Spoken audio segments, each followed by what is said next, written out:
নমস্কার বন্ধুরা, আমার নতুন চ্যানেল প্রভুজি মাই ভয়েস সকলকে স্বাগত। আজকে আমি বিধানচন্দ্র রায়ের কিছু কথা বলবো। বিধানচন্দ্র রায় 1 জুলাই 1882 জন্মগ্রহণ করেন। পশ্চিমবঙ্গের এক মফস্বল অঞ্চলের এক মহিলা দীর্ঘদিন ধরে মাথার যন্ত্রণায় ভুগছেন। দেশের নামি দামি বহু চিকিৎসকের পরামর্শ ও ব্যবস্থা অনুযায়ী ওষুধপত্র খেয়েছেন, টোটকা চিকিৎসাও করিয়েছেন, কম না। কিন্তু কিছুতেই মাথার যন্ত্রণা কমেনি। দীর্ঘদিন থেকে ভুগে ভুগে হতাশা হয়ে পড়েছিলেন মহিলা। এই রোগ বুঝি আর সারল না। কিন্তু সর্বশেষ চেষ্টা হিসেবে ভদ্রমহিলার স্বামী তাকে নিয়ে এলেন কলকাতার এক চিকিৎসকের কাছে। দেশজোড়া নামডাক সেই চিকিৎসকের সাক্ষাৎ ধন্বন্তরী বলে পরিচিত তিনি। একমাত্র এই চিকিৎসকেরই রুগী দেখানো বাকি ছিল। প্রতিদিন সকালে দিকে কিছু সময় বিনা পারিশ্রমিকে রুগী দেখতেন সেই চিকিৎসক। নিজের বাসভবনেই একটি ঘরে তিনি বসতেন। ঘরের প্রান্তে তার বসার চেয়ার।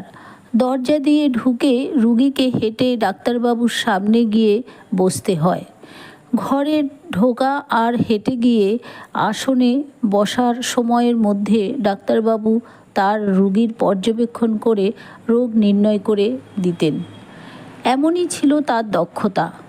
প্রায় সময়ই রুগীকে পর্যবেক্ষণ করে রোগ নির্ণয় করে নিতেন, এমনই ছিল তার দক্ষতা। মুখ ফুটে তার রোগের কষ্টের কথা বলতে হতো না। ডাক্তারবাবু রুগীর দেহের লক্ষণ, চলাফেরা ও চেহারা দেখেই রোগ নির্ণয় করে ফেলতেন এবং রুগীকে তার রোগ উপসর্গের কথা শুনিয়ে দিতেন। পরে সেই মতো ব্যবস্থাপত্র লিখে দিতেন। প্রতিদিনই শহরের এবং বহু দূর দূর অঞ্চল থেকে বহু দুরারোগ্য রোগে অসুস্থ মানুষ ভিড় করত ডাক্তারবাবুর বাসভবনে। সেই মহিলাকেও তার স্বামী নিয়ে এলেন। ডাক্তারবাবু জিজ্ঞাসা করলেন মহিলাকে, তোমার কি হয়েছে? ভদ্রমহিলা বললেন, আমার মাথার যন্ত্রণা হয়।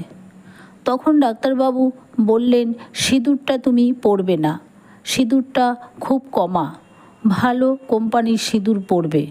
এইভাবেই বহু রুগীকে স্পর্শ না করেই তিনি বলে দিতেন কার কি হয়েছে। আজ এই পর্যন্তই। পরের ভিডিওটি দেখার জন্য অপেক্ষায় থাকুন। ভালো লাগলে প্রচুর সাবস্ক্রাইব করে দিন। নমস্কার।